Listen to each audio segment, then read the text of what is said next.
And welcome, brothers, sisters, working class heroes. This is The Rick Smith Show. Thanks so much for being here today on the big program. Lots to get to, lots to talk about. Interesting little kerfuffle over at West Point as the Commission on Naming. I didn't even know they had a naming commission, but a commission that names stuff at West Point having a little problem. They're deciding on whether they should strip Robert E. Lee of the honors at West Point. Now remember, he was the guy who kind of led West Point for a while before the Civil War, pre-Civil War stuff. He was actually something of a on the right side of something. But there's a lot of facilities there named after him. There's a lot of stuff with his name on it. They're now going, maybe not such a great idea to have a traitor's name all over everything. And it's been one of these things that interesting to me over the years, even through all my education years, asking the question, why is it that we seem to honor the Confederacy, the part of this country that wanted to rip us to shreds? And why is it we make this pilgrimage to places like Gettysburg and then do the both sides-isms? Like justifying why we had this uprising of treasonous people who wanted to rip this country apart. Why do we go through that exercise? The only country in the world, mind you, that does this. And the justification was it's our history. We want to honor the sacrifice of people who fought for their beliefs and, all this stuff. Now we're in an interesting moment. And I'm curious what people think. Should we continue to honor the treasonous and honor the folks who wanted to rip this country apart? Or, do we teach what actual history is? These are people who wanted to destroy this country. They wanted to create their own to where we would constantly be on a border fight all the time. Should we? Now, the reason I bring this up and the reason I start with this is because you've got Lindsey Graham, who over the weekend said that, if Donald Trump is indicted, if there's a prosecution of Donald Trump, for doing something that if any one of us did, not only would we be in jail, we'd be under the jail. They'd lock us up and throw away the key. He says if that happens, if we hold him accountable, if we hold Trump accountable, riots in the streets, riots. And it made me think, is this him speaking of hoping? Idle threats going, we'll show you, or is he in on the calls? This is one of those moments where, you go back to, the Lincoln speech. And it made me think about, the Lincoln speech where he says, by such examples, by instance of the perpetrators of such acts going unpunished, the lawless in spirit are encouraged to become lawless in practice. And having been used to no restraint but dread of punishment, they thus become absolutely unrestrained. Is this not what we're seeing? If you don't punish people for their acts, they're only going to get worse. And I'm looking at the Civil War folks going, okay, we worship. There are people who worship them. And I know people are saying, we water the tree of liberty with blood of tyrants and patriots. We're going to take up arms and fight for the country we want. And all this nonsense.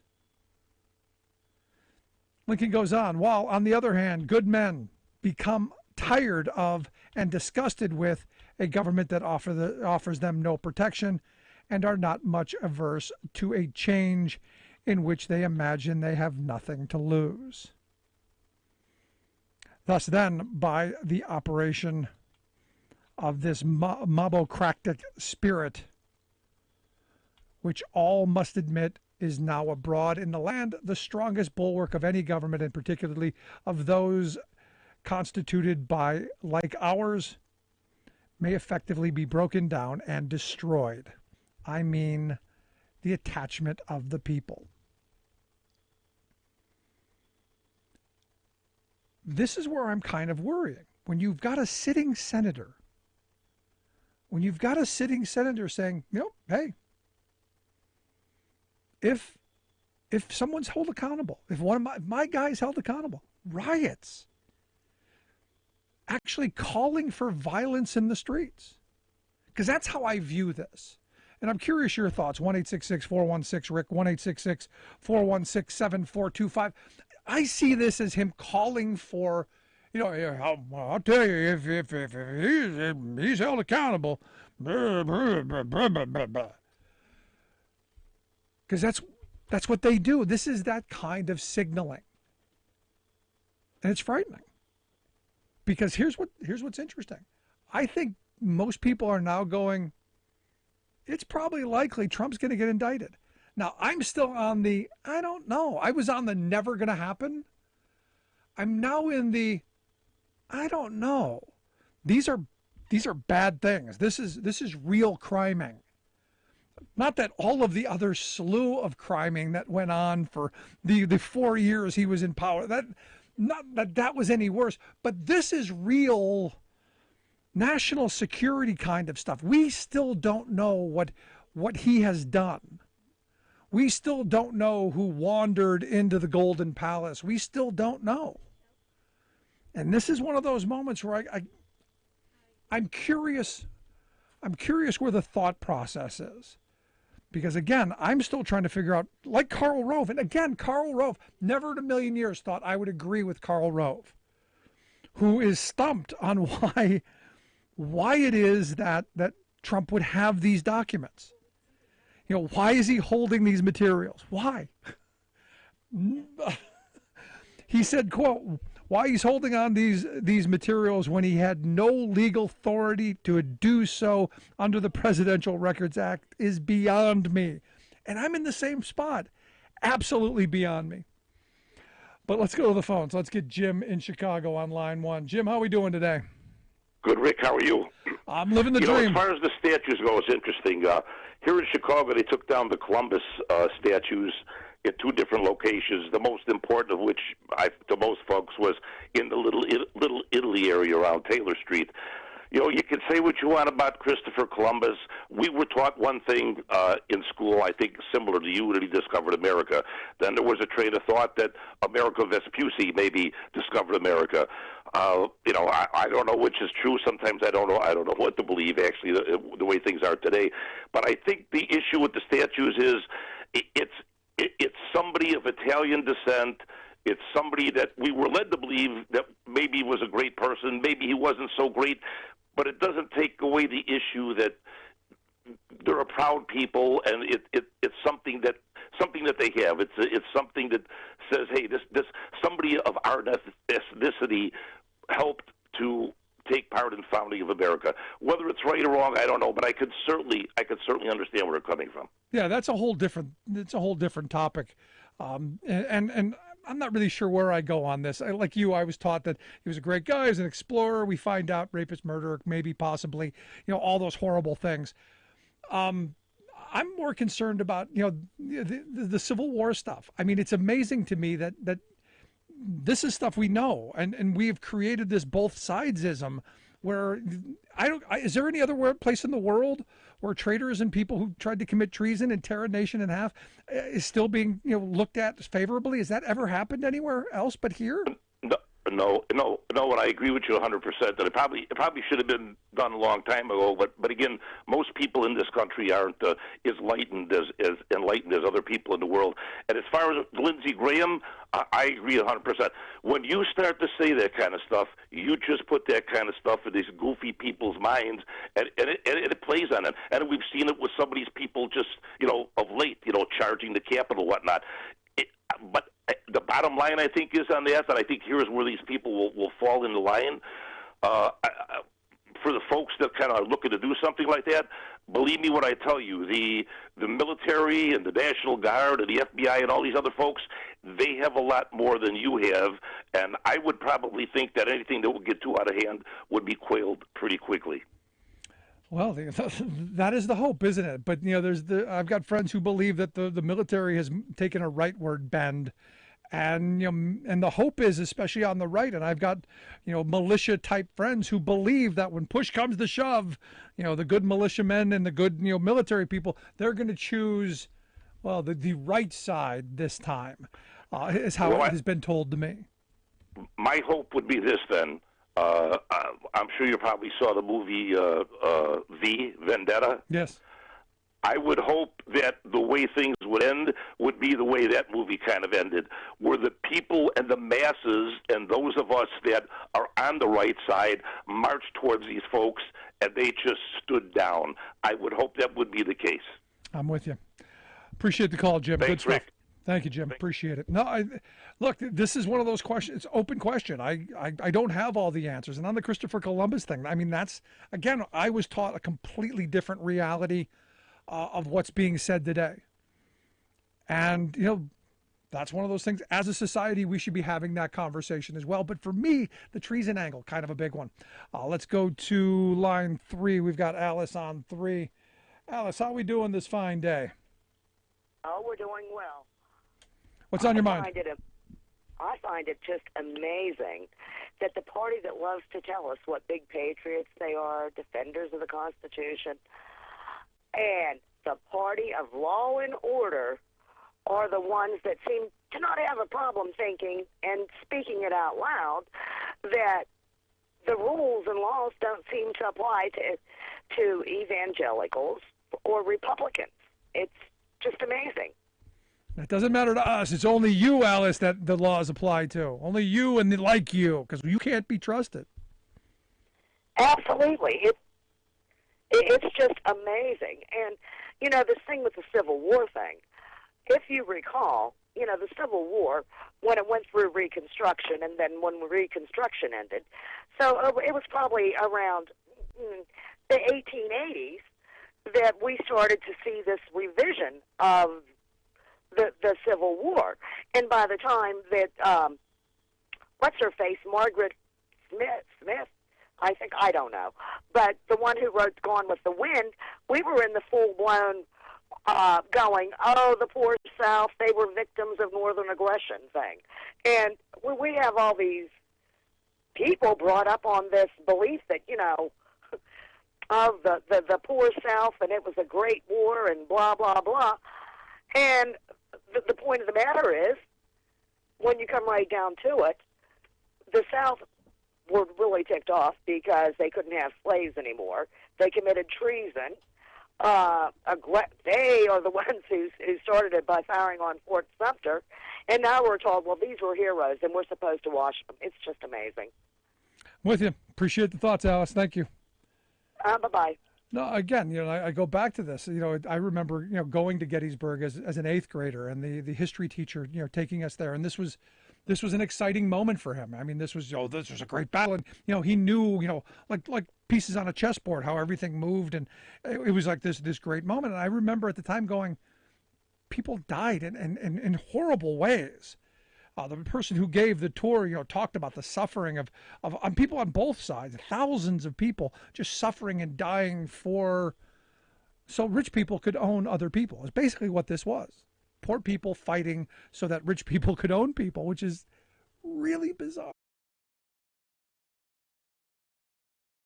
Frightening to me, where the wealthy have all these resources to control the minds through their F channel and all the other crazy outlets that people are addicted to. This is getting them riled up to do kind of the same thing. At least that's my view. Let's go to the phones. Got Kurt on line 2. How we doing this fine evening, Kurt? Doing good, Rick. How about yourself, brother? I'm hanging in there. What's on your mind? So, it is frightening. And what I find interesting is it will be interesting to see the people that are going to be for this Civil War were the very ones 2 years ago when they saw riots in Minnesota, Portland. They got all up in arms seeing liquor stores being burnt down in a minority community, up in arms of the mattress being burned on the street up in Portland. And now they're going to be the ones on that side. So to me, I find it really interesting to see how they really do all this. Yeah. And it's funny how they will just switch from going from that to being that. You know what else is interesting to me? While you've got the Lindsey Grahams out there cheerleading this, you know who won't be in the streets fighting? Lindsey Graham. This is my problem with all of this Exactly. stuff. These elitists who keep stoking these fires, and I predicted the day they launched Truth Social that it was going to go broke, and that Donald Trump was going to stiff everybody involved, and that I'm waiting for the press release from Devin Nunes whining that he hasn't been paid since the beginning and he is suing. But as we now know, Truth Social hasn't paid their internet provider, their platform provider, since March. Owes them like $1.6 million. But never mind that. The wannabe Twitter that Trump is now using, he was out there whining and complaining about what? About Hunter Biden. Because, hey, what else are you going to do? Distraction. And again, doing the whole relitigating of 2020, which I say, keep going, Donald. Keep it up. Doing a great job relitigating an election that, sorry, you're not going to undo. You lost. That's simple. But the scary thing is, what would a second term under Trump look like? What kind of extremism would we find? And we have already heard, this Schedule F idea that's going to bring patronage back, that you're going to bring in ideologues to come in and do the dirty work. And it started at the end of his term when he was president a couple years ago. Remember the name Tony Ornato? His name came up as in that testimony with Cassidy Hutchinson, where she was telling stories about what she was telling to Mark Meadows and about Trump going crazy in the limousine on the Secret Service and lunging in, all that stuff. And then he said, no, that never happened. Only it did. Evidently, he's now leaving the Secret Service, which is weird because if you remember, he left once to go work for the Trump administration, joining the White House staff as Deputy Chief of Staff. That was December of 2019. And then went back to the Secret Service, which was even weirder. Doesn't happen a lot. He's now leaving. Not sure if he's retiring or what's going on. Not sure if this has got anything to do with him having to testify possibly coming up. Not sure if there's an indictment coming, but yeah, interesting stuff. Now, as I said, the reality is, Lindsey Graham, for all of his talk about violence in the streets and all that stuff, you're not going to see him in the streets. But you know what? Joe Biden accurately pointing out what is going on with the Republican Party, somehow, according to Larry Hogan, the governor of Maryland, that's too divisive. Saying that the Republicans are fascistic, kind of pointing out the fact that, what is.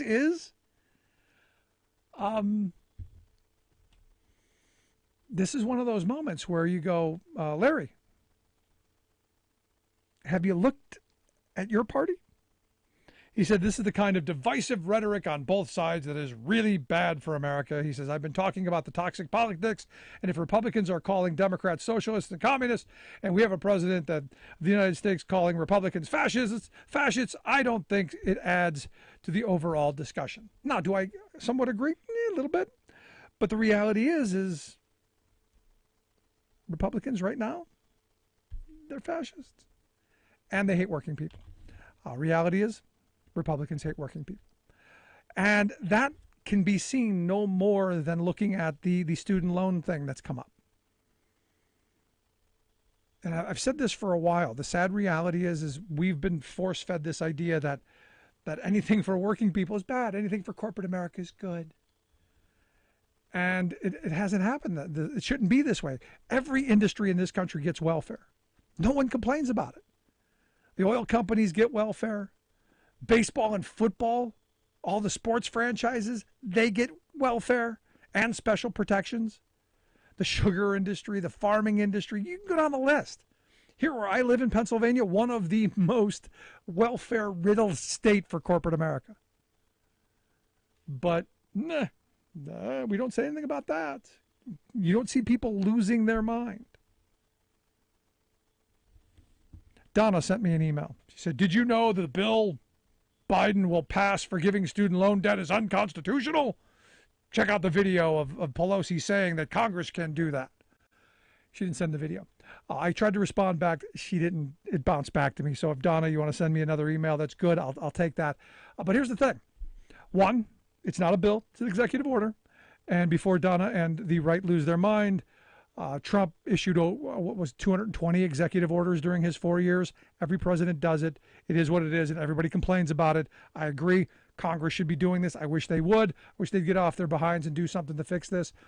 And I'm not quite sure when she was appointed to the Supreme Court, the courts are going to decide this. Many of the courts filled by Trump appointees. So it seems to me if you put as much energy in going after working people, put that energy in going after the corporate welfare queens, maybe we'd be better off. Just kind of throwing that out there. But hey, Donna, I appreciate the email. And if you want to email me, rick@thericksmithshow.com is how you do that. If you miss any portion of the program, download the podcast. Wherever you get yours, you'll find ours. Quick break, right back. I'm Rick Smith, and this is Labor History in 2. On this day in labor history, the year was 1941. That's the day 2,500 steelworkers at the Pressed Steel Car Company near McKees Rock, Pennsylvania, walked off the job. It was the second walkout in 2 weeks. Workers effectively shut down production of armor plate for the Navy, shell forgings for the Army, and railroad cars used to transport military material. The company had gone back on promises of holding a collective bargaining election. Steelworkers Organizing Committee Sub-Regional Director Abe Martin told the Pittsburgh Press that while the union had not called the strike, workers had, quote, walked out themselves because they are fed up with the company's discrimination against them.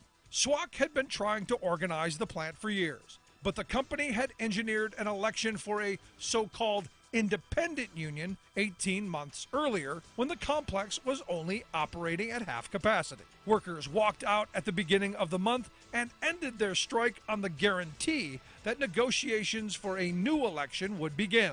But when they returned, they found that some were stripped of their seniority while others were forcefully transferred to new departments. The day before, machine shop workers on the afternoon shift were fed up and dropped their tools. Word spread throughout the evening, and by early morning, picket lines were solid and production had come to a complete standstill. When the company tried to force reopening of the plant after Labor Day, 1,500 workers formed picket lines at the gate to stop scabbing. They returned to work 10 days later in compliance with a request by the National Defense Mediation Board. The NLRB rejected SWAC's election petition 2 months later, but SWAC persisted and won exclusive bargaining rights the following June. Here's a hot topic for Labor Day: heat. It's been a hell of a hot summer, exploding the top off thermometers with triple-digit readings across the country. As we're learning, week after week of this debilitating heat intensifies wildfires, causes electric grids to fail, kills millions of wild animals, including fish, burns up crops, and concentrates toxic air. But there's another impact that draws little notice. Heat kills workers. Indeed, searing days of 95, 100, 110 degrees are killing and injuring more U.S. workers each year than all the floods, hurricanes, and tornadoes combined. Those toiling outdoors, including farm workers, roofers and carpenters, airport ground crews, landscapers, road and street repairers, letter carriers, and trash collectors, are in the direct line of fire for this invisible, insidious killer. But working indoors is no better if there's no AC, for metal and stone warehouses and manufacturing plants become ovens. Then, welcome to climate change. 20 of the last 21 years gave us the hottest temperatures on record. Unsurprisingly, the yearly number of worker heat deaths in that period doubled. Also, researchers have determined that extreme workplace heat is causing about 170,000 people a year to suffer injuries on the job. The impact of heat is poorly understood, even by workers. A sudden heat stroke is not the only worry, for rising body temperatures can quickly fuzz the mind, weaken muscles, numb concentration. So workers fall, their hands get caught in machinery, they touch the wrong wire, etc. This is Jim Hightower saying America's power elites literally don't feel the intensity of this heat. So the richest country in the history of the world continues to subject millions of its people to senseless suffering and death, not even talking about this embarrassment, much less stopping it.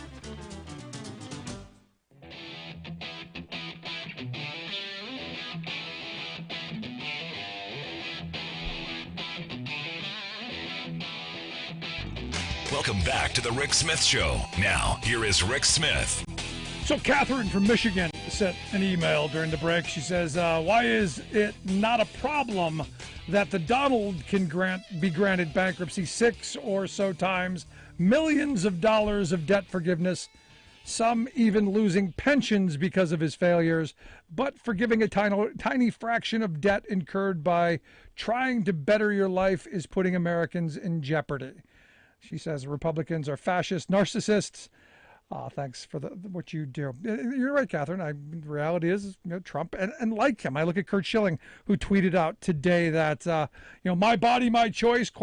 Your loan, your responsibility, my responsibility, ? This isn't loan forgiveness. It's a generation of lazy, unaccountable, uneducated children being covered by hard-working, debt-paying Americans. Now, that would be okay if Kurt Schilling weren't one of the welfare queens that owes the state of Rhode Island like $70 million for his failed business venture. Could forgive his debt, but nobody else's. And here to share some thoughts on, the Hunger Games scenario that's been set up right before our very eyes, because I've been enjoying watching the right lose their mind. And look, even some Democrats losing their mind over the fact that Joe Biden's giving a little bit of help to working people. That's why I have asked the guy who I view as the master of the Hunger Games. Billy Ray is a writer and director. He did the Comey Rule. You might want to go see that. Also, Oscar-nominated screenwriter for Captain Phillips and, yes, the Hunger Games. Billy Ray, thanks for taking time for us. Always good to see you, my friend. How are you? I'm good. So I'm looking at this and I'm going, it looks to me like we're in a kind of a Hunger Games scenario. There's only so many resources, Billy, and those students, they knew what they were doing. They should be saddled for life with these debts. No help for them. But hey, Donald and Kurt Schilling and corporate America, yeah, no problem. So let me now end my career by taking on one of the sacred cows of American politics and take you back to 1980 when Ronald Reagan was running for president, okay? He asked a question of Americans, and I don't think America's been the same since. He said, are you better off now than you were 4 years ago? Not are we better off now, collectively. Are you? It was encouraging a personal selfishness. It was encouraging a certain kind of tribalism. It was the idea of, don't think of us as a collective. Think of us as just you. How is this working for you? Once that happened and became not only politically acceptable, but politically promising, I don't think America's ever recovered. No, see, that idea that in other words, Kurt Schilling, if you were to ask him, hey, is it a good thing that more people go to college? Is it a good thing that more people of lower means go to college collectively? He'd say, yeah, it probably is. But that's not what he's thinking. He's only thinking about himself and his own particular demographic. And as long as we think in that tribal way, I think we're screwed. No, I think we're screwed. I think Reagan era forward, we've been screwed. We've been on the collision course towards screwed. Hooray for me, the one with the most toys when they die wins. Greed is good. That whole mantra of the 80s, that's really what took us down the wrong path. And, Reagan forward, we've been accelerating down that horrible path. That's right. That's right. And I don't know what the connection between that and the Hunger Games is. What I can tell you is, well, I would argue the connection is resources are scarce. Mine, everything for me. You can fight over the scraps over there, but I'm going to hold on to what's mine, and evidently everything is mine. And the rest of you peasants can fight and decide who's going to die to save someone else. That's kind of the connection for me. Well, I'll tell you, I've written a lot of true stories in my life. whether it was about Comey or Captain Phillips or Richard Jewell or earlier movies, Shattered Glass and Breach. I like telling true stories. Something happened to me when I was working on the Hunger Games. Something in my brain said to me, this is a true story too. And I started to pretend that it was a true story. And I wrote that movie, or at least my draft of it, from a place of such righteous outrage that there was a government that would do that to children. That's, I think, why the script worked, because it felt like a true story to me. It felt clairvoyant in that way. And I do think that there is a war on children that the Republican Party believes is the right way to go. I think it's going to cost them huge at the ballot box, but we'll see if I'm right. No, I hope you're right. But the part where this is the Hunger Games is what has been, the wealth class's main tool is pitting working people against each other. And I look at this student loan forgiveness thing, not as perfect, but a small victory for working class folks. Because look, I know a lot of working people who went to college and took on debt because they thought that they were that's the only shot they had. And I'll give you a quick story. Back in 2011, when Tom Corbett was governor here, wanted to cut billions of dollars from higher education and education. They had a big rally, and while I was standing on the Capitol steps waiting for my turn to speak to the crowd, I met a kid who said, "Look, this is my only shot. My grandfather wanted to go to college, couldn't because he got called to the war, and he went to work at the mill. My father wanted to go, couldn't go, ended up having to fight in Vietnam, and got mom pregnant, couldn't go, went to go to the mill. They led very good lives." He goes, "I don't have the mill to go back to." For many people, my generation included, we were told there's no plan B. So the only way into the middle class was taking on massive debt and being, victim to these predatory loan companies and a government that's benefited from these massive loans. So for me, while we are helping, some people who may be quote unquote undeserving, for the mass of people, I think this is a good thing. It's a wonderful thing. It's a democratic thing. It's the right thing. When you were coming out of that commercial break, forgive me, I don't know the name of the woman who works with you. It's my wife, Carol. Carol, okay. So Carol was saying the thing about Trump and the debt. And what I need people to understand is that forgetting, the 200 years of America that existed before the 80s. Since the 80s, the system that is America is designed to make life easier for rich people. That's what it's there for. That's what the laws are there for. That's what the tax system is there to prop up. And the world works out for rich people generally, but it really works out for rich people if you have a system that is dedicated to make sure that rich people are protected. And the working class has to bear the brunt for that. That's the reality. That's what Joe is flying in the face of. That's why the Republicans are freaking out, as they are, because they're so deeply in the pocket of big ag, big pharma, big oil, big donors, etc. And if we are, think of it this way. Since 1980, the beginning of the Ronald Reagan administration, since 1980, $50 trillion in wealth has moved from the bottom 90% in America to the top 1% in America. It is the biggest migration of wealth in human history, and it didn't happen by accident. It happened under Republican and Democratic presidents, but it happened because this system was designed to make it happen. We're trying to undo that. We're trying to reverse that. Yeah, there's going to be some fucking kicking and screaming from the people who have benefited from it since 1980. Of course there will be.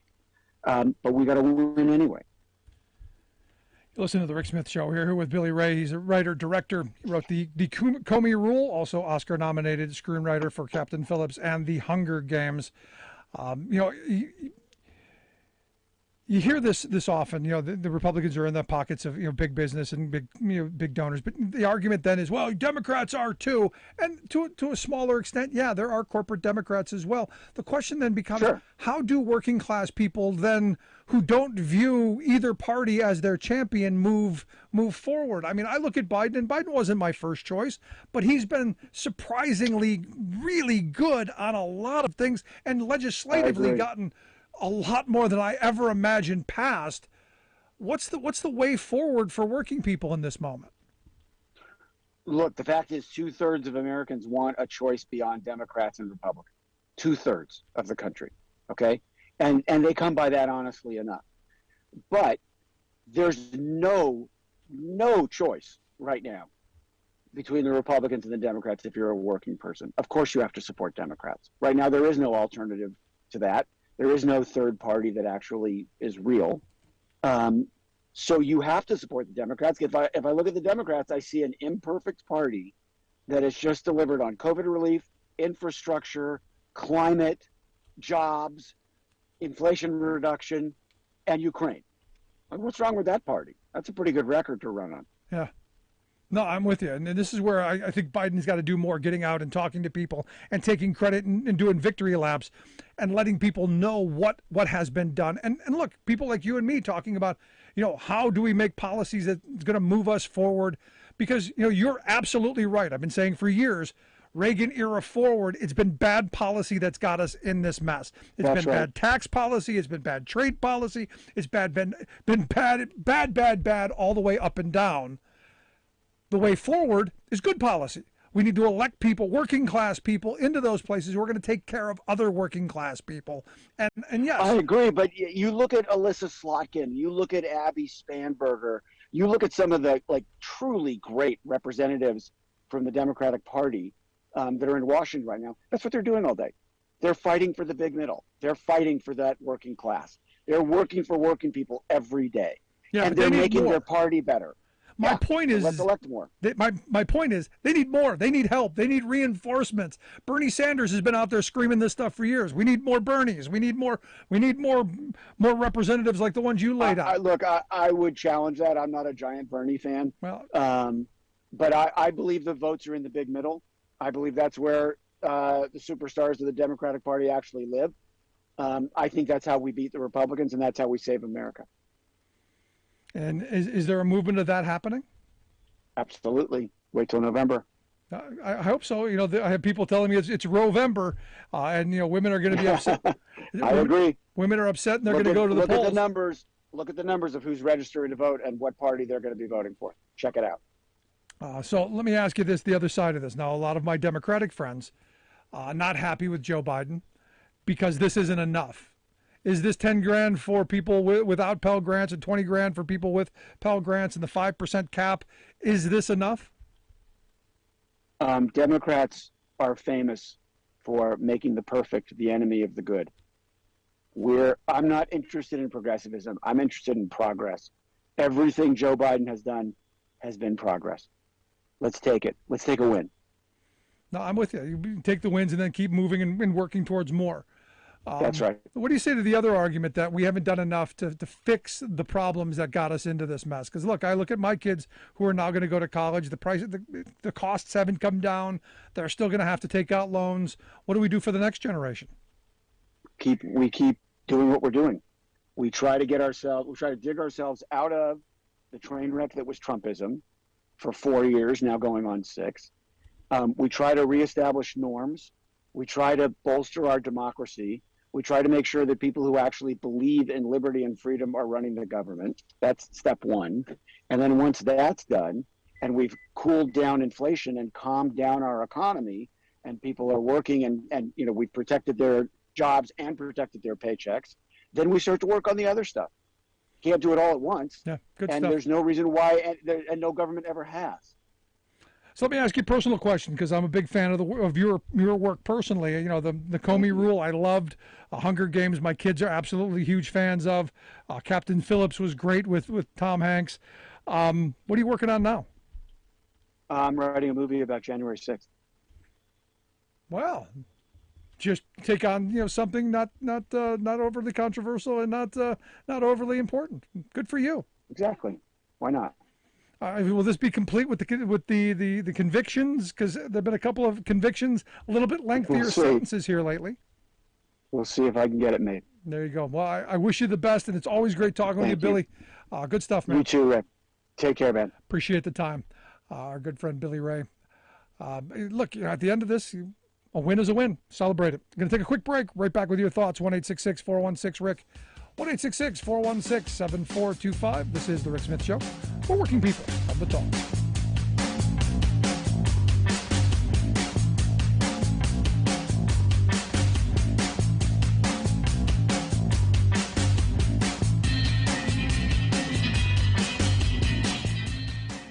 I'm Rick Smith, and this is Labor History in 2. On this day in labor history, the year was 1907. That was the day that became known for the Quebec Bridge disaster in Canada. Workers were building a cantilever bridge over the St. Lawrence River. This was not an easy task. The river was 2 miles wide at its narrowest point. The river was deep, moved quickly, and was icy in the winter. But in the late 1880s, businessmen in Quebec who wanted to keep up trade with Montreal decided the river had to be spanned. The project did not begin for more than a decade due to a lack of funds. Finally, the Canadian government supported the project to improve the nation's railway infrastructure. Theodore Cooper, a respected American bridge designer, was signed on for the project. Despite concerns about the bridge's design, he never visited the site due to illness. 86 men were working on the project that fateful day. Their workday was drawing to a close when the bridge suddenly collapsed. 75 men plunged to their deaths. Some of their bodies were never found.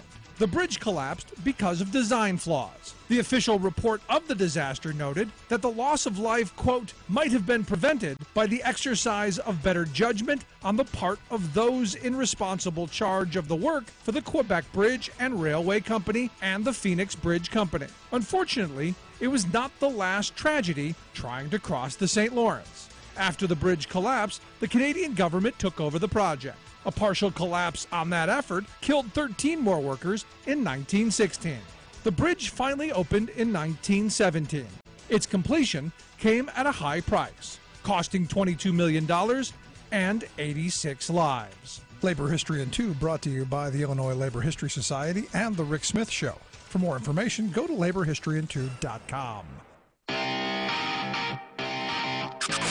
You're listening to The Rick Smith Show, where working people come to talk.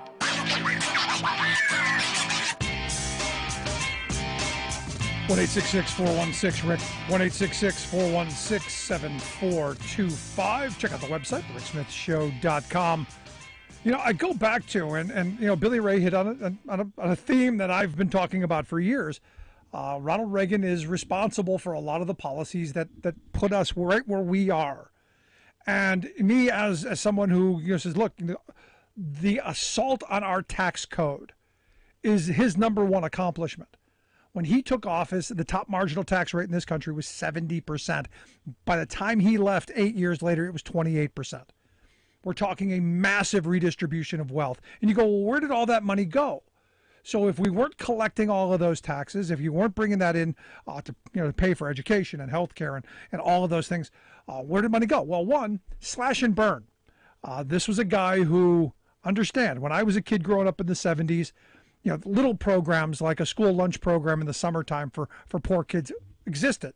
We went to the local public school, Purtis Elementary, and kids lined up and got a free hot lunch. It wasn't much, little thing of beans and wieners, maybe a grilled cheese sandwich, something.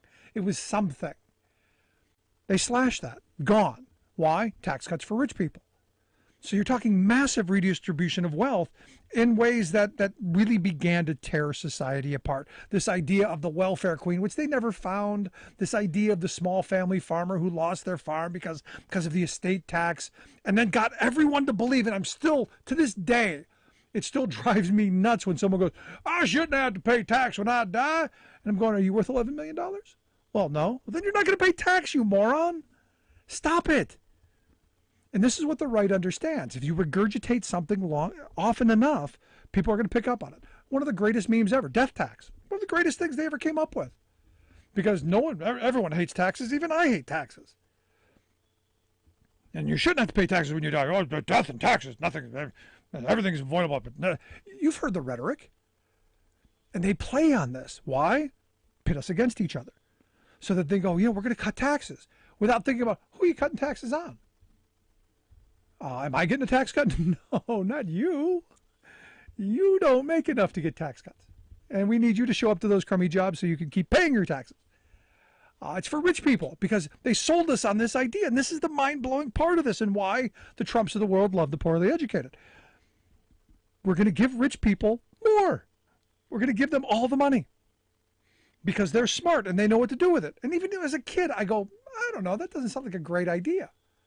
It sounds like, if they know what to do with the money, they're going to make more money for themselves, which is exactly what they've done. And look, do I begrudge them of that? No. I get people all the time, well, you hate rich people. No, I hope someday to be wealthy enough to not have to worry about paying bills. I would love to be wealthy enough to fund this program. That's not happening. This is one of those moments where you've got to ask the question, who are we cutting taxes on and for what purpose? And are we going to get that bang for the buck? We were told we deregulate. Things are going to be great. We give tax cuts to rich people. It's going to trickle down. All of this stuff, all false. All BS. But yet, hey, we want to make America great again. And you ask those MAGA people, you ask them, when was this country great? In your view, when was it great? And they'll go, 1950s. It's great. 1950s was fabulous. You go, and what was the 1950s? High tax rates, really high tax rates, high unionization rates, lots of government intervention. What about it do you think is great? Because you want no taxation, you want no labor unions, and you want no government. I'm confused at what you think reality is. And then you get the, the rest of the world was destroyed. We couldn't be like that. Yeah, we could. What we did is we exported our horrible ideas around the world so that we destroyed their systems and their ability to have the kind of middle class existence that we could have all enjoyed. We could have had a different reality. Could have had it. But the wealth class of this country, no, can't do that. We want more. We want our power and control back. We want to undo the FDR years. We want to undo the New Deal that for the first time in human history gave working people the ability to make their lives better.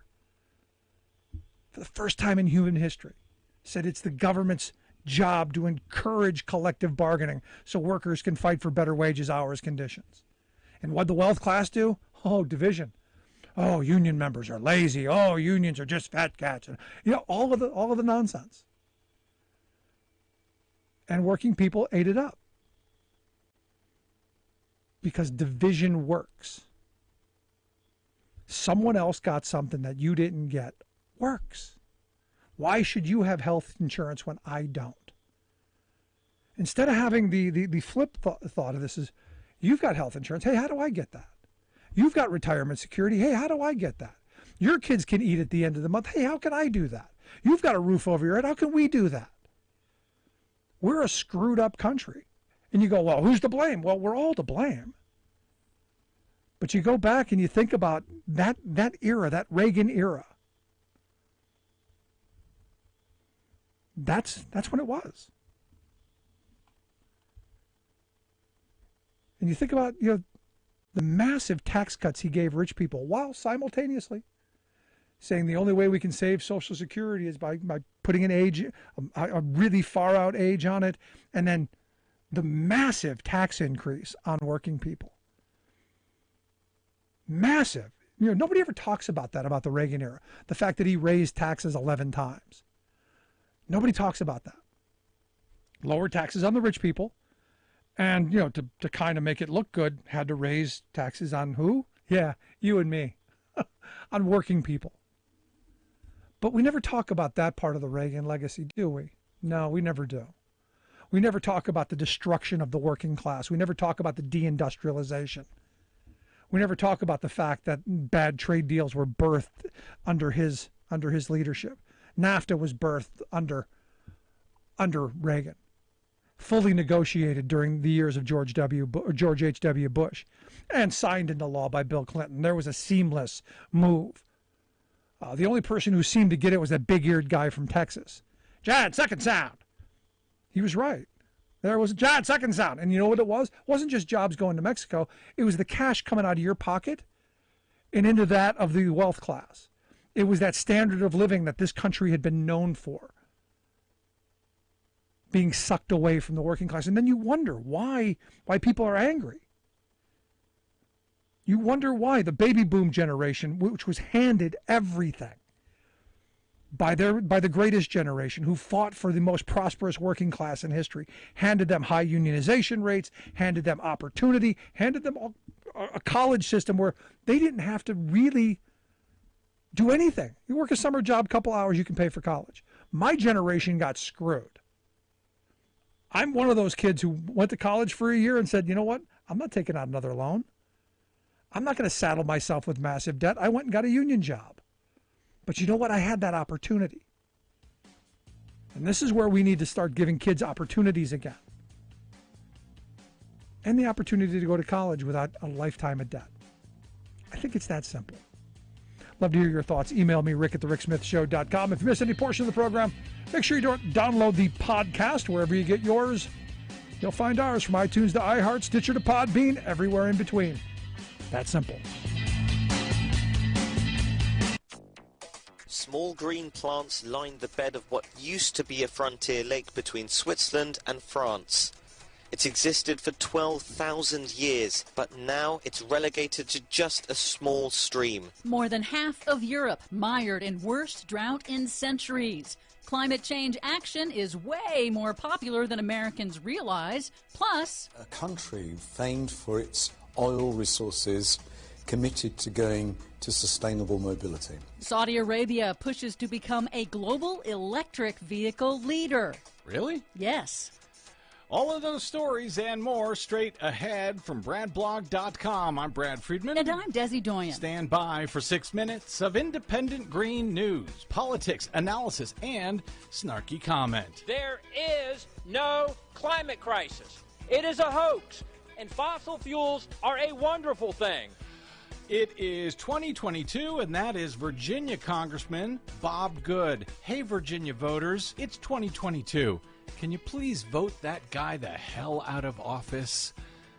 This is your Green News Report. Okay, Desi Doyen, from heat and drought in the U.S. to heat and drought in China. Now we're back to heat and drought in Europe. Yes, unfortunately, more than half of Europe is mired in drought. According to a new report from the European Commission, 64% of the continent is in severe or exceptional drought, the highest category, and it is the worst drought in at least 500 years, and likely more. The combination of record heat and drought has triggered water shortages across Europe and is contributing to a widespread increase in fire danger across the EU.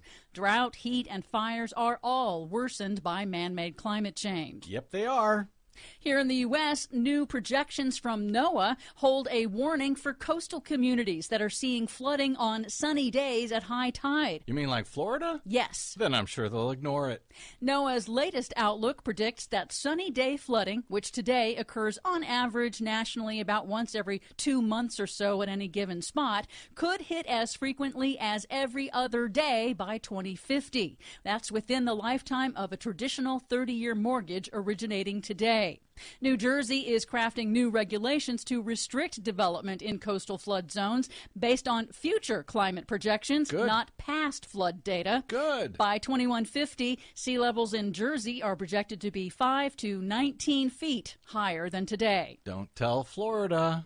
A disturbing new study finds that living near natural gas fracking wells increases the risk of childhood leukemia. Researchers at Yale School of Public Health found that children in Pennsylvania who grew up roughly within a mile of a fracking well are twice as likely as other young people to develop juvenile leukemia. But some good news. New modeling shows that Democrats' newly enacted landmark climate bill, the Inflation Reduction Act, will not only save consumers money and lower energy costs, but will also deliver massive benefits and cost savings for public health. By reducing fossil fuel air pollution, the law will prevent up to 4,500 premature deaths every year by 2030 and hundreds of thousands of asthma attacks, with the biggest gains in communities of color that are disproportionately burdened by industrial pollution. Well, that is good news. In other news, a new survey finds that climate action is far more popular than people in the U.S. realize. Is it? 2/3 of Americans support government climate action, but everyone is underestimating how much other people support climate policies, incorrectly believing that their neighbors don't support action. The researchers found this false perception occurs across all states and demographic groups. Even Democrats don't know that climate policy is